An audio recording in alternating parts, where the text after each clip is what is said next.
always thought betrayal would announce itself loudly. Slamming doors, whispered phone calls, lipstick on a collar. But for me, it began with a single word. Closure.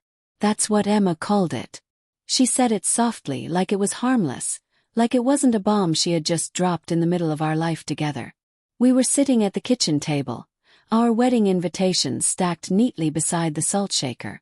The florist deposit was already paid. My mother had ordered her dress, and in less than 6 weeks, I was supposed to be standing at the altar, waiting for Emma to walk toward me.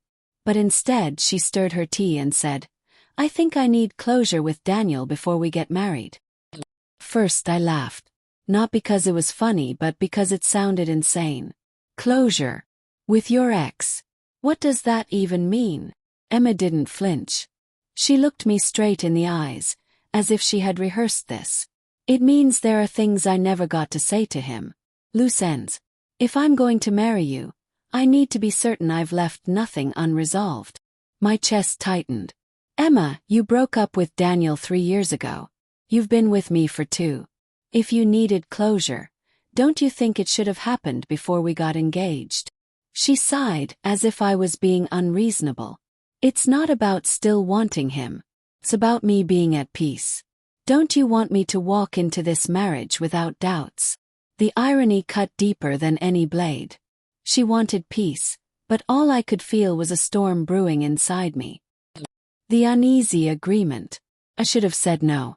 I should have drawn the line right there. But love makes fools out of us. Instead I said, fine. But I want to know when and where. No secrets. She nodded quickly, too quickly. Of course. For the next week, I tried to bury the unease. I went to fittings, tasted cakes, and answered cheerful questions from friends about our honeymoon plans. But every time Emma's phone buzzed, my stomach dropped. Was that Daniel? Were they already planning their so-called closure?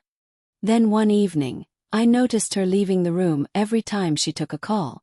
When she came back, she'd force a smile, pretending nothing had happened. That's when I decided to follow her.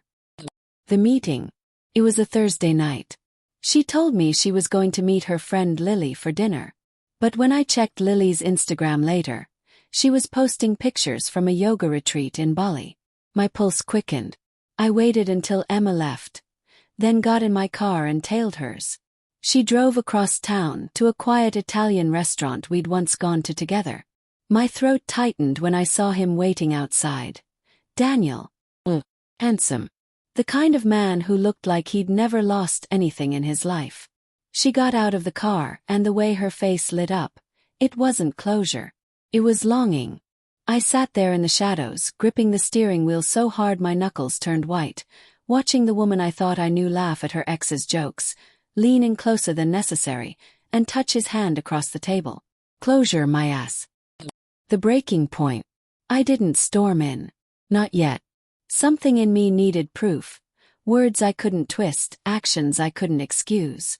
So I waited until she excused herself to the bathroom. That's when Daniel pulled out his phone, grinning. I couldn't hear everything, but I caught enough when he murmured into the receiver. Yeah, she's here. Told you she still cared. After tonight, it'll be like old times. The world tilted. My chest went hollow. When Emma came back, I finally stepped inside. Her face froze when she saw me. Daniel smirked, leaning back casually like he'd already won. Closure, huh? My voice cracked in the middle of the word. Is that what this is? Emma stammered. James, it's not. Not what it looks like. Snap. Because it looks like you're having a romantic dinner with your ex a month before our wedding. Daniel chuckled. Man, don't take it personally. She just needed to remember what she's missing. I don't know if it was rage or heartbreak, but in that moment I saw everything clearly. The wedding.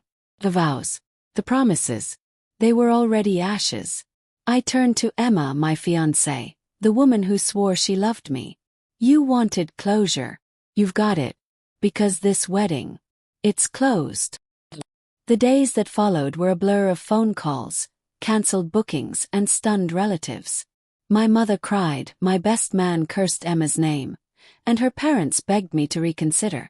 Emma showed up at my door twice. The first time she was crying, mascara streaked across her cheeks. James, please, it wasn't what you think. I just needed clarity. Clarity? Shot back. You had dinner with him, laughed with him, touched his hand. He told someone on the phone it would be like old times. That's not clarity, Emma. That's cheating dressed up as self-help. The second time she was calmer, almost defiant. So you're just going to throw everything away? Over one mistake. One mistake. I whispered. Emma, marriage is built on trust. If you can betray me before we even say I do, what do you think you'll do after? She didn't answer. She didn't have to. The slow healing. I won't lie. Canceling a wedding is like ripping out your own heart while everyone watches. Friends stopped calling, unsure what to say. I had to return gifts, pay penalties, and explain over and over why my fiancé and I weren't walking down the aisle. But beneath the humiliation, there was something else, a strange sense of freedom. I didn't have to spend the rest of my life wondering if Emma's love was real. I didn't have to share my bed with a woman whose heart belonged to someone else. The pain was sharp, but it was clean. And clean pain heals. A letter. A month later, I found a letter slipped under my door. Emma's handwriting. I almost tossed it without reading, but curiosity won. It said, James, you were right. It wasn't about closure. Part of me never let Daniel go, even though I wanted to. I thought marrying you would erase that, but instead it exposed it.